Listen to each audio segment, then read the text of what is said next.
2011 সালে একটা পালা বদল ঘটেছিল।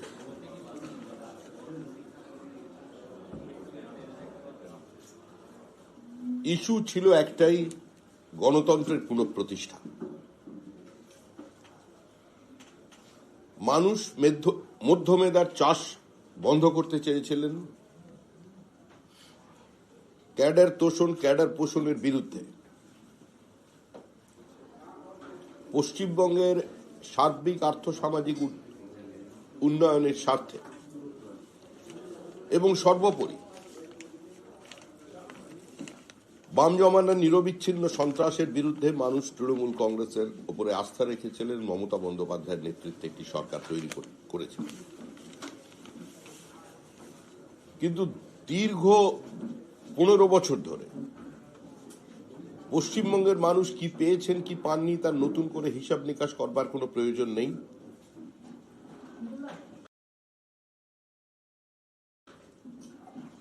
সম্পূর্ণ সাংবিধানিক ব্যবস্থাকে পশ্চিমবঙ্গে ধ্বংস করা হয়েছে। মানুষের মৌলিক অধিকার, মানুষের গণতান্ত্রিক অধিকারগুলো বাজেয়াপ্ত হয়েছে।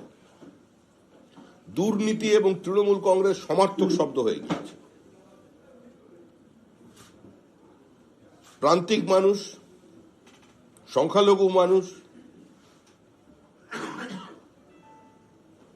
গ্রামের মানুষ বিপন্ন হয়ে গেছে।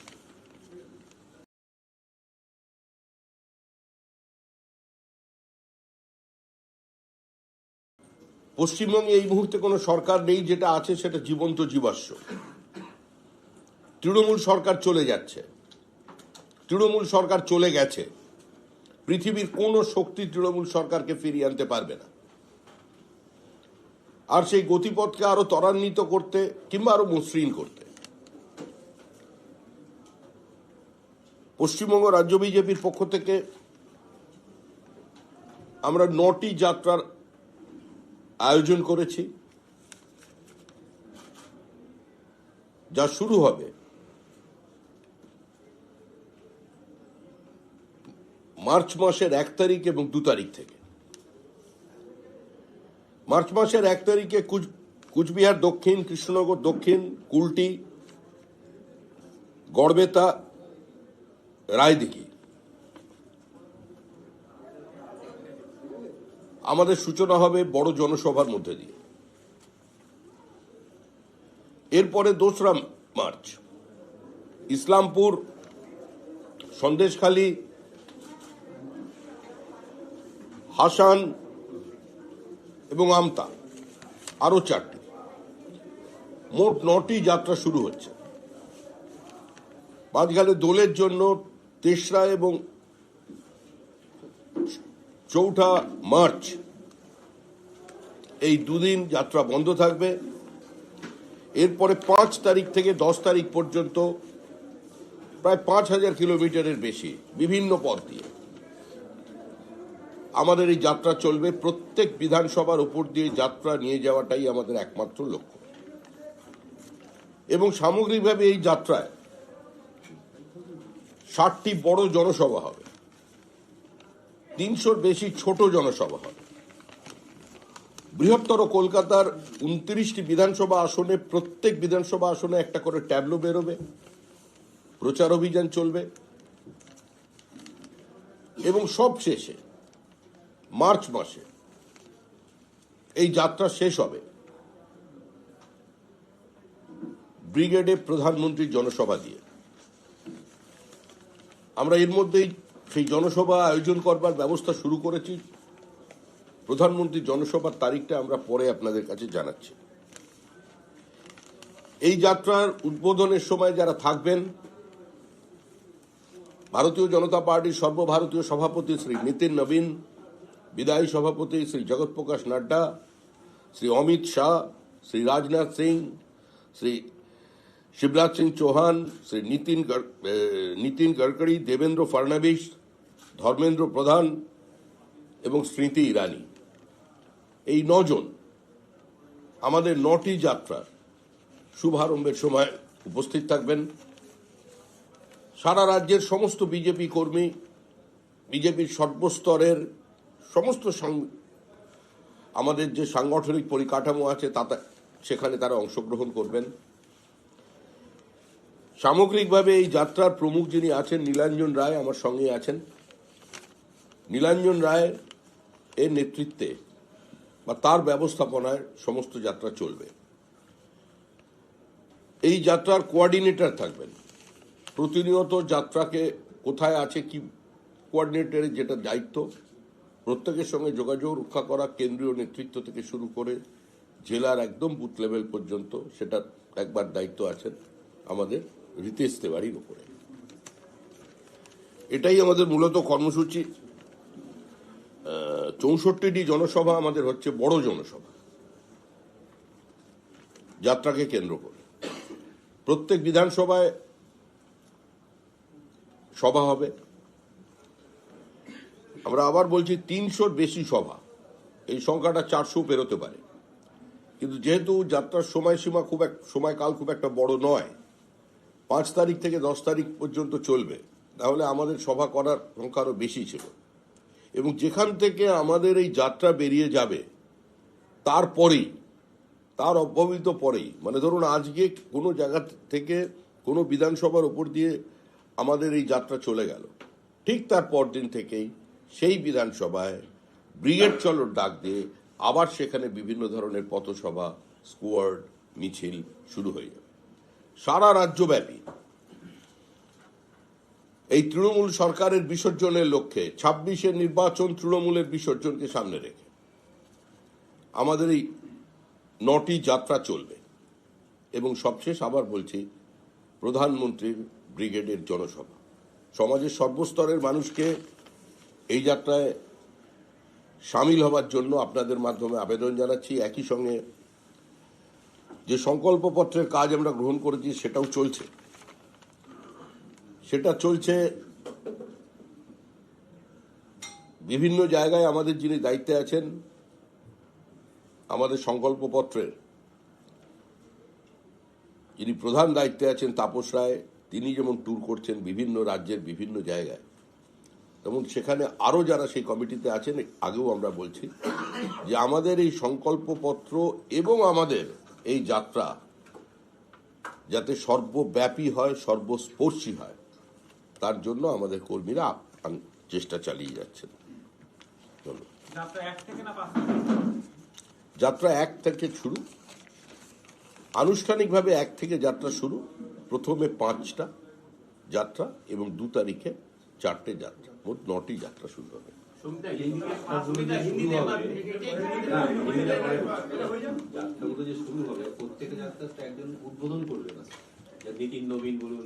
আমি তো বললাম তো প্রত্যেকটা 1 তারিখে যে যাত্রার উদ্বোধন হবে 5 জন 1 তারিখে আসবেন এবং পরে 2 তারিখে 4 জন আসবেন। কে কোন যাত্রায় থাকবেন সেটা আমরা পরে জানাবো। আবার একটা শুনতে পাচ্ছি যে প্রধানমন্ত্রী উত্তরবঙ্গে থাকতে পারেন 5 বা 6 তারিখে। না, এরকম তো অনেক শোনা যাচ্ছে। আমি জানি না এটা টাইপোগ্রাফিক্যাল মিস্টেক কিনা বা অন্য কিছু কিনা। আমি দেখছিলাম টিভিতে রথ চলছে চারিদিকে। আমরা রথের মধ্যে যাইনি, ভয় পেয়ে গেছি। কারণ এমনিতেই জগন্নাথ দেবকে যেভাবে পুরী থেকে রথে করে বা কি সমুদ্রে ভাসিয়ে টেনে নিয়ে এসছে দীঘার কাছে, তো সেই জন্য আমাদের এটা যাত্রাই বলছি, রথ নয়। রথটা এখন নিয়ে নিয়েছে। এখন জগন্নাথ দেব কোন রথে চড়বেন জগন্নাথ দেবই চিন্তিত হয়ে পড়েছে, সেই জন্য আমরা ওর মধ্যে ঢুকি না। अगर बांग्ला क्वेश्चन खत्म करने दीजिए, उसके बाद हम हिंदी बोल देंगे। যাত্রাপথে কি কি হবে, যাত্রাপথে জনসংযোগের জন্য কি কি করা হবে, মিছিল টাইপের কি রকম হবে এই যাত্রাপথ? যাত্রা যেরকম হয় আপনারা দেখে যেরকম অভ্যস্ত, পশ্চিমবঙ্গের মানুষ তো যাত্রা দেখে অভ্যস্ত আছেনই। আমাদের এটা চলবে, কনভয় থাকবে, ট্যাবলো থাকবে, সুসজ্জিত অবস্থায় যাত্রা চলবে। বিভিন্ন জায়গায় সম্বর্ধনা সভা হবে, বিভিন্ন জায়গায় যে সমস্ত পকেটে বিজেপি কর্মীরা আছেন, বিভিন্ন বাজার গঞ্জ হাট, সেখানে স্বাভাবিকভাবেই মানুষ স্বাগত জানানোর জন্য সেখানে থাকবেন। সেখানে ছোট ছোট সভা হবে। আমরা আগেও দেখেছি বিজেপির বিভিন্ন কর্মসূচিতে বাধাপ্রাপ্ত হন, সেটা প্রশাসনিক স্তরে হোক কিংবা তৃণমূলের তরফে হোক। সেক্ষেত্রে এখানে কোনো বাধাপ্রাপ্ত হলে বিজেপি কি স্ট্যান্ড হবে? না, কিছুদিনের জন্য বিজেপি কোর্টে গিয়েছিল, তবে এখন তো নির্বাচনী মৌসুম, এই মরশুমে বাধা যদি দেয় তাহলে বাধাকে বিজেপি গুঁড়িয়ে দিয়েই চলে যাবে সামনে।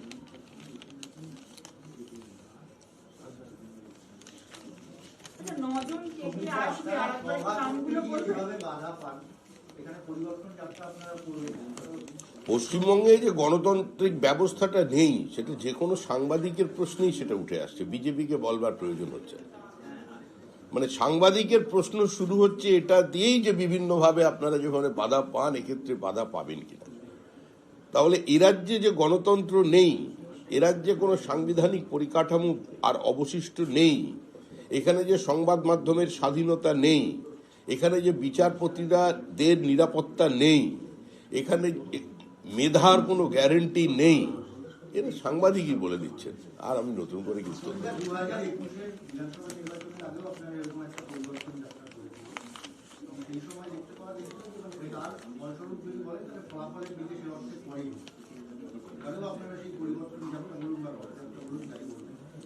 না না, আপনি ভালোবেসে রথযাত্রা বলতে পারেন, আমাদের যাত্রা পরিবর্তন যাত্রা। কারণ এর আগে যেটা হয়েছিল সেটা 2011 সালে যেটা হয়েছিল সেটা পালা বদল হয়েছিল, একটা হেজিমনিকে আরেকটা হেজিমনি রিপ্লেস করেছিল।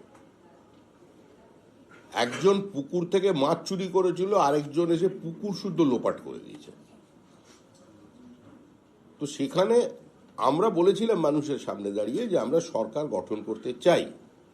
মানুষ বলল যে তোমরা আরেকটু লেখাপড়া করে এসো। সেই জন্য আমাদের 5 বছর পশ্চিমবঙ্গের মানুষ বিরোধী দলের আসনে বসিয়ে আমাদের এই সংসদীয় রাজনীতিটি সিজেন্ট করে দিয়েছে, ঠিকঠাক তৈরি হয়। এবার আমরা পড়াশোনা করে যাচ্ছি। আর বারবার এক জিনিস হয় না, তৃণমূল চলে গেছে। হ্যাঁ, বিজেপি বিষয়টাই একটা কনফিউশন আছে।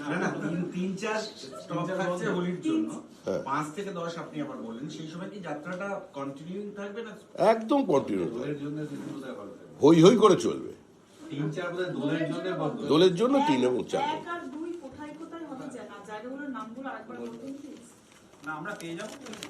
হ্যাঁ, সব পেয়ে যাবেন বলছি।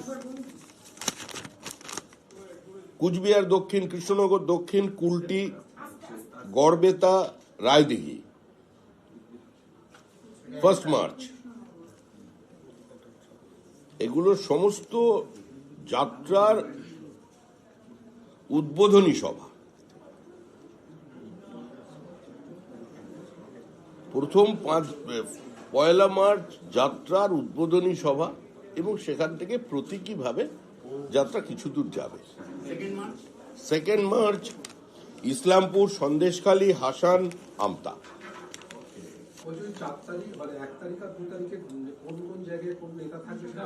বলে দেওয়া পরে, সেটা এখন বলতে পারছি, পরে আমি যে স্পট থেকে শুরু হবে সেটার আপনার নাম আমাদের ম্যাপিং এ যায়। আর বারবার তারামাকেও ডিস্টার্ব না করা ভালো। ভদ্রমহিলা কত ফাইল নেবেন?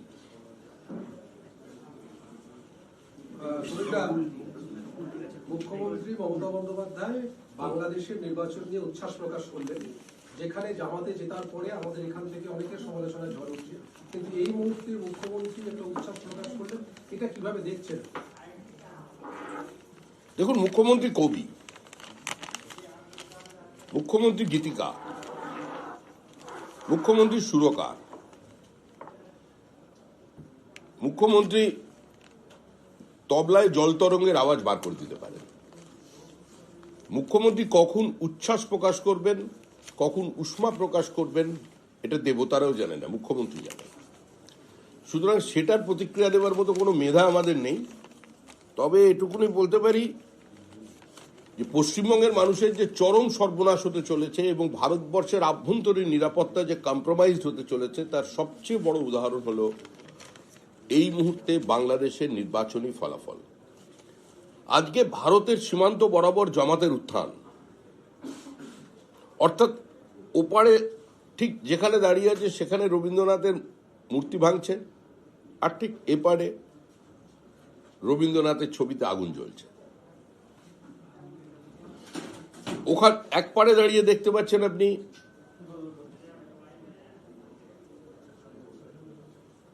সত্যজিৎ বাড়ি ধ্বংস করা হচ্ছে, আর ঠিক তার এপারে দাঁড়িয়ে পোস্টার লাগছে মূর্তি পূজা বন্ধ করো। মধ্যবঙ্গের যদি দিকে দেখান, বাংলাদেশে দুর্গাপুজোর সামনে ইসলামিক জলসা শুরু করে দেওয়া হচ্ছে।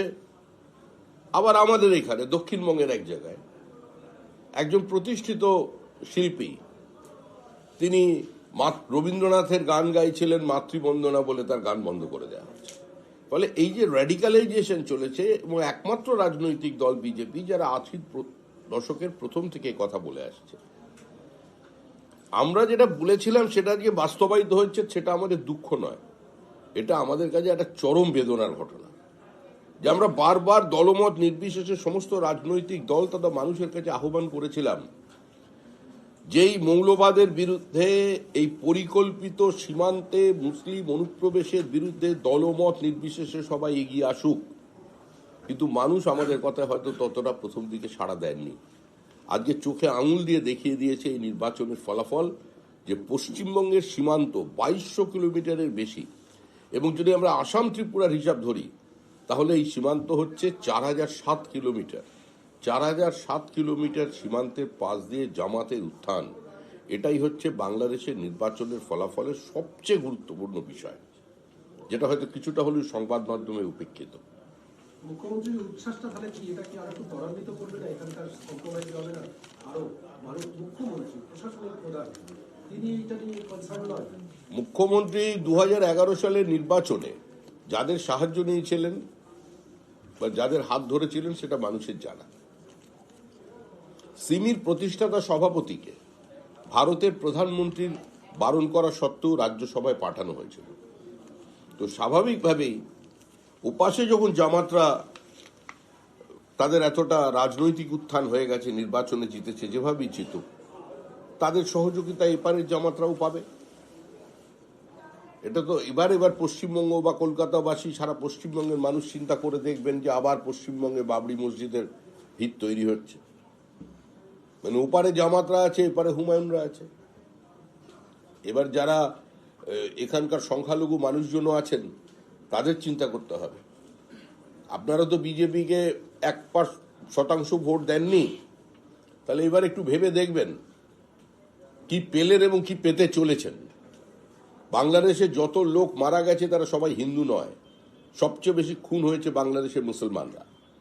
শিক্ষিত মানুষজন সেখানে আক্রান্ত হয়েছেন, শুধু ব্লগার আক্রান্ত হয়নি, অধ্যাপক আক্রান্ত হয়েছে, চিত্রতারকা আক্রান্ত হয়েছে, সঙ্গীতজ্ঞ আক্রান্ত হয়েছে, গীতিকার আক্রান্ত হয়েছে, মুক্ত মনস্ক মানুষ আক্রান্ত হয়েছে, যারা মৌলবাদের বিরুদ্ধে, এই ধর্মান্ধ ফ্যাসিজমের বিরুদ্ধে, ধর্মীয় ফ্যাসিজমের বিরুদ্ধে যারা আওয়াজ তুলেছেন তারা আক্রান্ত হয়েছে।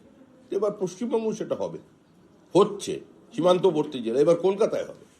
পশ্চিমবঙ্গে শেষ পর্যন্ত সরকার নির্দেশ দিয়েছিল কমিশন 7 জনের বিরুদ্ধে ব্যবস্থা নিতে হবে, এফআইআর 7 জনের বিরুদ্ধে। অনেক দেরি করে হবে, রেসপন্স করলো, অনেক সবকিছুতেই রেসপন্স করবে। রেসপন্স না করে তো পালাবার পথ নেই, রেসপন্স করতে হবে। এবং যে অফিসাররা আজকে আমাদের সঙ্গে এতটা অসহযোগিতা করলেন, অসহযোগিতা তো অনেক দূরের কথা, কিছু কিছু ভিডিও যে আচরণ করেছেন, যেভাবে আমাদের কর্মীদের ফোন করে বলে দেওয়া হয়েছে সমস্ত কমপ্লেন প্রত্যাহার করতে হবে, এবং যেভাবে আমাদের ওখানে কর্মী যখন গেছেন একটু আগে গিয়ে কাগজ জমা দিতে গেছেন, তাকে অপেক্ষা করিয়ে ফোন করে তৃণমূল কংগ্রেসকে ডেকে এনেছেন, তাদের কিন্তু বাড়ির ঠিকানাও আমাদের জানা, নামও আমাদের জানা, আর কোথায় কোথায় তাদের সম্পত্তি হয়েছে সেটাও আমাদের জানা। কলকাতায় এখানে শুধুমাত্র আমরা নেতাদের লুটের কথা বলেছি, আমরা শুধুমাত্র এখানে সংবাদ মাধ্যমের কারণে অপার সম্পত্তি নিয়ে আলোচনা করেছি, শুধু পার্থ চট্টোপাধ্যায়ের দিকে ওই লুটটার দিকে দেখিয়েছি আমরা। কিন্তু এ রাজ্যে আমলারা যে লুট করে গেল গত 15 বছরে, তাদের এখনো যাদের 3-4 বছর চাকরি আছে, তারা যদি মনে করে থাকেন যে তারা খুব নিরাপদ আশ্রয়ে আছেন, তারাও ভুল করছেন। সময় আসছে, কে কে ডুয়ার্সে জমি কিনেছে,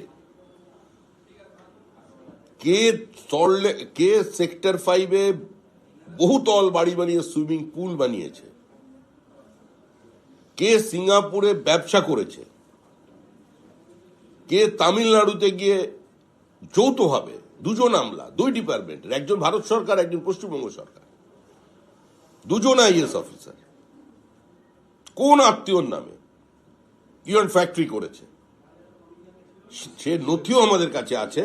একটু সময়ের অপেক্ষা করুন, বেশি কথা না বলা ভালো। সবাই দেখতে হবে, এটা কেউ বাদ যাবে না। আরেকটা হচ্ছে অভয়ার বাবা মা আজকে কোর্টে গেছে, শিয়ালদা কোর্টে একটা অভিযোগ দায়ের করেছেন, একটা মামলা দায়ের করেছেন। সেটা হচ্ছে এই যে main conspirator, one of the main conspirator হচ্ছে সিবিআই, এবং ওরা তথ্য সমস্ত কিছু লোপাট করার চেষ্টা করছে। উনি বলছেন, ওরা দাবি করেছেন আবার পলিগ্রাফ টেস্ট দরকার। এটার উত্তর সিবিআই দিতে পারবে, এ নিয়ে আমি কোনো মন্তব্য করতে চাই না। কারণ এক দম্পতি যারা জীবনে বহু কষ্টর মধ্যে দিয়ে গিয়ে একমাত্র কন্যাকে উচ্চশিক্ষিত বানিয়েছিলেন, তাদের এই মর্মান্তিক পরিণতিতে তারা কি বলছেন, কেন বলছেন, কিভাবে বলছেন, এ নিয়ে কোনো মন্তব্য করে তাদের আবেগকে আমরা আহত করতে চাই না। আমরা এখনো বিশ্বাস করি দলের পক্ষ থেকে যে ঘটনাটা একা কারোর পক্ষে ঘটানো সম্ভব ছিল না। এটা একটা প্রাতিষ্ঠানিক খুন, এবং আরজি করে এই অভয়ার ঘটনার আগেও আরো 5 জন চিকিৎসক মারা গেছেন, যিনি ড্রাগ চক্রের বিরুদ্ধে সক্রিয় ছিলেন, প্রতিবাদ করছিলেন যে চিকিৎসক, তাকেও আত্মহত্যা করানো হয়েছে এবং সুইসাইড নোট বানিয়ে দেওয়া হয়েছে যে সে আত্মহত্যা করছে, এবং সেই চিকিৎসক কে মৃত্যুর কারণ হিসেবে স্টেটমেন্ট করা হয়েছিল তখন যে অতিরিক্ত ড্রাগ সেবনের কারণে নাকি মানসিক অবসাদের ফলে তিনি মারা গেছেন।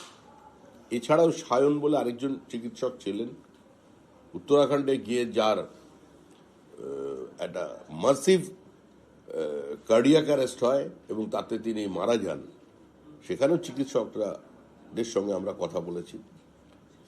প্রথম তাকে যখন দেখা গিয়েছিল, মানে প্রথম যে চিকিৎসক তার পরীক্ষা করেছিল, তিনি বলেছিলেন যে ওনার কোনো প্রিভিয়াস হিস্ট্রি ছিল না, এবং যে অল্টিটিউডে এ ধরনের ঘটনা ঘটলেও ঘটে থাকতে পারে সেই উচ্চতায় উনি ছিলেন না। ফলে অভয়া একা নয়, ওখানে প্রাতিষ্ঠানিক খুন একটা চক্র চালিয়ে যাচ্ছে, এটা তারই সঙ্গে আছে। কমিশন এক্ষুনি একটা অর্ডার দিয়েছে, সেটা হচ্ছে আপনি দীর্ঘক্ষণ যেটা দাবি করছিলেন ফর্ম 7 জমা নিতে হবে, তো সেই ক্ষেত্রে সেখানে বলছে যে 16ই ফেব্রুয়ারির মধ্যে সব ফর্ম 7 যেন, যতগুলো অবজেকশনেবল ফর্ম 7 এসছে সেই সবগুলো যেন সিইও এবং ডিইও যেন ইমিডিয়েট এই ইয়ারও কনসার্ন এই ইয়ারের কাছে পাঠায়, এবং তারা যেন আবার কমিশনকে পাঠিয়ে দেয়। তাদের এই সিদ্ধান্তকে স্বাগত জানাচ্ছে, কিন্তু যতক্ষণ না পর্যন্ত শেষ হচ্ছে,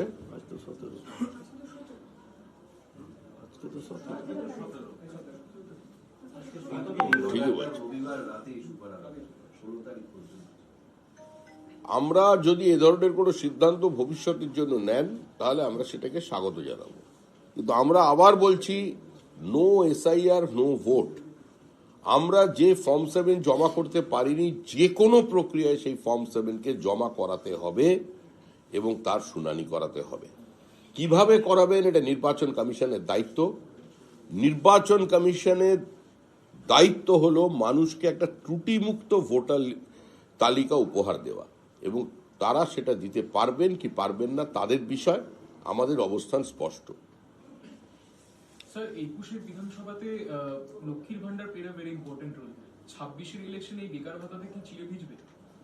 26-এর ইলেকশনে কি বেকার ভাতা দিলে কি চিড়ে ভিজবে? দেখুন, এই নিয়ে মানুষ খুব একটা চিন্তা করছে না।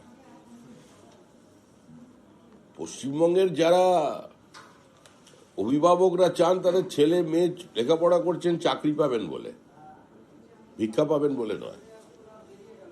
ও যত ভাতা দিতে পারেন, আর ভাতা দিয়ে মানুষের ভোট কেনা যায় না।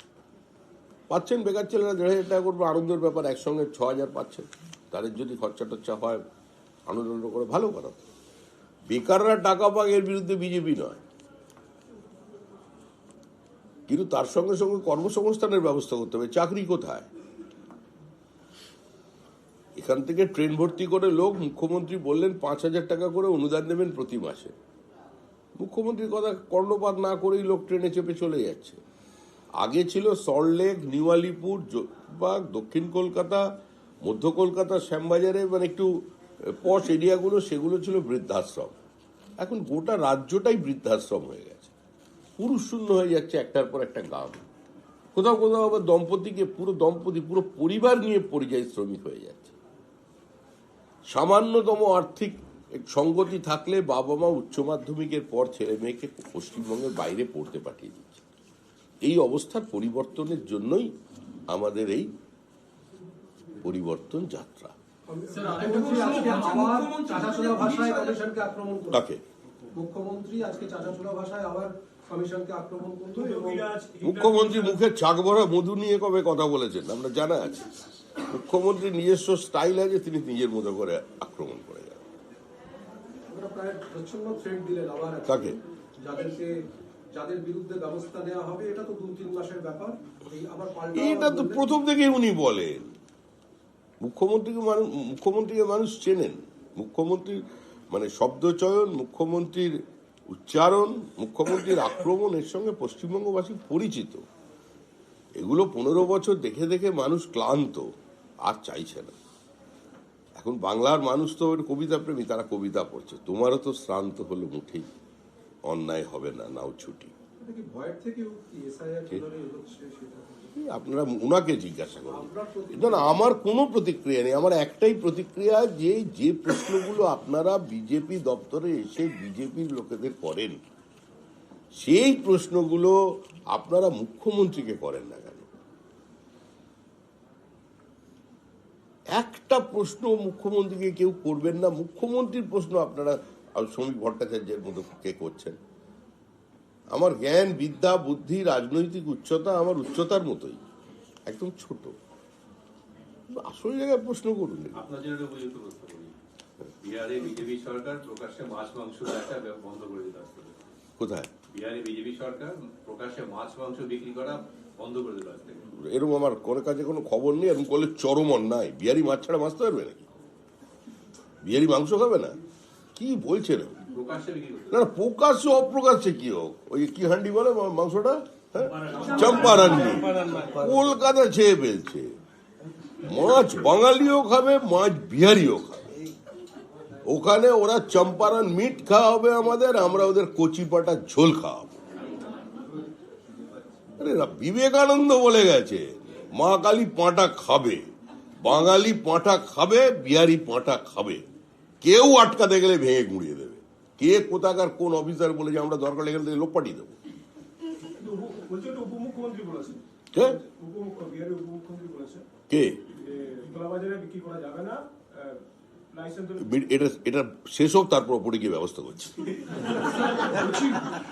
স্যার, হুমায়ুন কবির বলছেন he intends to play as the kingmaker. দরকার পড়লে বিজেপিকেও ব্যাকিং করতে দেবেন, কাকে?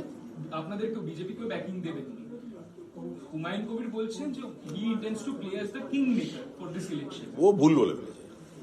ওকে তৃণমূল কংগ্রেস উপমুখ্যমন্ত্রী বানাবে প্রতিশ্রুতি দিয়েছে। সামনে দিয়ে তো হবে না। এখন হুমায়ুনকে ধরে যদি কিছু করতে পারে ওদিকে, কারণ সংখ্যালঘুরও বুঝে গেছে অবস্থা খারাপ। সংখ্যালঘু গ্রামে আগুন চলছে, বকটুয়ে জীবন্ত সংখ্যালঘু মহিলা এবং শিশু পুড়ে মারা যাচ্ছে। মরছে মুসলমান, মারছে মুসলমান। সংখ্যালঘু গ্রামগুলোতে যে আগুন লেগেছে, বোমা আর ওই বাজি কারখানা, সেটা 60টার মতো বিস্ফোরণ হয়েছে। কত মানুষ প্রাণ হারিয়েছে। আর এই সমস্ত তালগোল এসব মুখ্যমন্ত্রী কেন করছেন? ওই যে কোট টোট পড়ে কেন কোর্টে গেছিলেন? এই যে এখানে মানুষগুলো পুড়ে মারা গেল, 50 জনের বেশি মানুষ, বাইরে থেকে দরজাটা কে বন্ধ করেছিল? বাইরে থেকে কি দরজা বন্ধ করতে নরেন্দ্র মোদীর কোনো প্রতিনিধি এসেছিল আনন্দপুরে? না অমিত শাহ এসে দরজায় তালা ছিটকিনি দিয়ে গেছে? এই সমস্ত দিক থেকে দৃষ্টি ঘোরানোর জন্যই দিল্লি যাত্রা, যেটা মানুষ নেয়নি। আর মুখ্যমন্ত্রী যেখানেই যাবেন হারবেন। যে দিল্লিতে আশীর্বাদ দিয়েছেন ভাইকে, কেজরিওয়ালকে, ভাই চলে গেছে, দিদি ভাইও চলে গেছে। স্যার, কিন্তু আমার বিষয়টা হচ্ছে যদি বলছে আপনারা 420 ভোট বলে আমরা 440 ভোট, বেশি আমরা ইচ্ছা করলে সবকটা জায়গা ঘেরাও করে রাখতে পারি, কিন্তু সৌজন্য দেখাচ্ছি বলছে আপনারা 420 হলে আমরা 440, প্রয়োজনে আমরা সব দপ্তর ঘেরাও করতে পারি, শুধু সৌজন্য দেখাচ্ছি। মুখ্যমন্ত্রী সৌজন্য দেখাচ্ছেন, শুনেও পশ্চিমবঙ্গের মানুষ আনন্দ পাবে, সারা দেশের মানুষও নতুন কথা জানবে। আমরা এসব শক কারেন্ট ভোল্ট এসবের মধ্যে আমরা নেই, আমরা যাত্রা করছি। বিক্রি করা যাবে, হাইজেনিক কন্ডিশনে বিক্রি করতে বলেছে, বিহারে মাছ বলেছে হাইজেনিক কন্ডিশনে বিক্রি করতে হবে। হাইজেনিক কন্ডিশন ওপেন না না, আরে বিহারি লোক কি মনে করে, বিহারিদের ব্রেন আপনি বুঝতে পারছেন? রাজেন্দ্র প্রসাদ তার বংশধরা সমস্ত একদম সঠিক দিয়েছে। এখান থেকে মাছ পাচার করবেন, পেট পচা মাছ, আর তারপরে ফরমেলিন ডুবিয়ে এখান থেকে যে মাছ যাচ্ছে বিহারে, আর মাছকে জ্যান্ত রাখবার জন্য ক্রোসিন খাইয়ে, এই ক্রোসিন ওটা কি দেয় যেন, ডিসপিরিন ট্যাবলেট দুটো ফেলে দিল। এইভাবে মাছ বিক্রি চলবে না।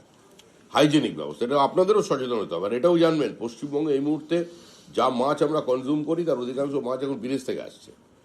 এই ছোট ছোট পাবদা দেখছেন, খাচ্ছেন, ভাবছেন দেশি পাবদা, কোনোটা এখানকার না, সব বাংলাদেশে।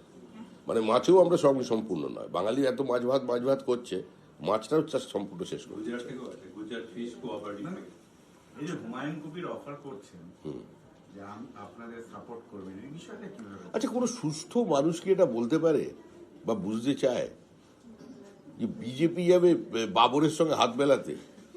শিবাজি আর আফজল খান একসঙ্গে দাঁড়িয়ে পড়বে, স্বপ্নে মানুষ দেখছে, জড়িয়ে ধরেছে শিবাজি পার্কে দুজনে, হ্যাঁ, সে একসঙ্গে সেলফি তুলছে, এর ভয় কোনো সময়? আরে ওটা প্ল্যান বি তৃণমূলের। হুমায়ুনই তৃণমূল, তৃণমূলই হুমায়ুন। তৃণমূলের তৈরি করা প্ল্যান বি। মুখ্যমন্ত্রী যেদিন হুমায়ুন বলেছিল আমি 70% মানুষ আছি, আমরা 30কে কেটে ভাসিয়ে দেবো, মুখ্যমন্ত্রী কোনো শব্দ উচ্চারণ করেছিলেন? ব্যবস্থা নিয়েছিলেন। ফিরহাদ হাকিম যখন আপনাদের মধ্যে যারা বসে আছেন দুর্ভাগা বলেছে,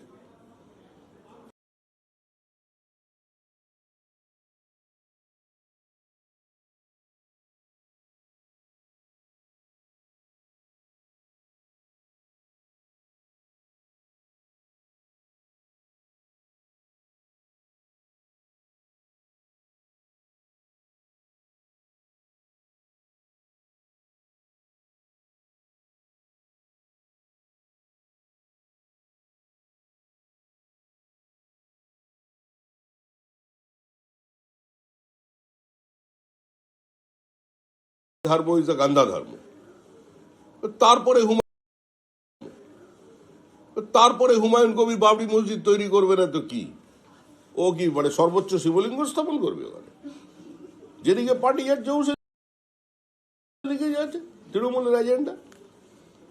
মুখ্যমন্ত্রী হিজাবটা মাঝখানে সেটা নমস্কার ধরেছিলেন, ওখানে জগন্নাথ দেবকে নিয়ে এসছেন, এখানে মহাকাল, চারদিকে ছুটে বেড়াচ্ছেন, কেউ বলছে ফাইল নেবো না। বাড়ির পাশে যিনি আছে সে এখন সেও নিচ্ছে না কেস, মা কালী। আগেই বলে দিই আমি আর পারছি না, কত কান্না দেখবো।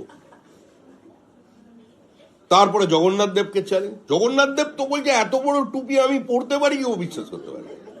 আমায় নিয়ে এলো কালচারাল সেন্টার বলে, আমি বলছি এটা ধাম হতে পারে না, খালি আমায় বসালো, মালা পালা কেটেই বলে দিল এটা ধাম। এবার জগন্নাথ দেবের ফ্যামিলিতে গন্ডগোল লাগে তৃণমূলের জন্য। বলরাম সুভদ্রা তাড়া করে যে তুই এটা কি করলি, ধাম কি করে ওখানে হলো? পুরীর আবার কে মামলা করে দিয়েছে এদের উপরে। তারপরে দেখলো জগন্নাথ তখন কৃষ্ণ যখন ছেড়ে দিয়েছে, কি হবে ধরি মহাকালকে, মহাকাল। এবার নাকি শিলিগুড়িতে মহাকাল আছে, চারিদিকে ছুটে বেড়াবে, দেবতার পেছনে ছুটে বেড়াচ্ছে। কিন্তু সবচেয়ে বড় হচ্ছে গণদেবতা। গণদেবতা বিচার করে দিয়েছে, 2026-এর নির্বাচন তৃণমূলের বিসর্জন।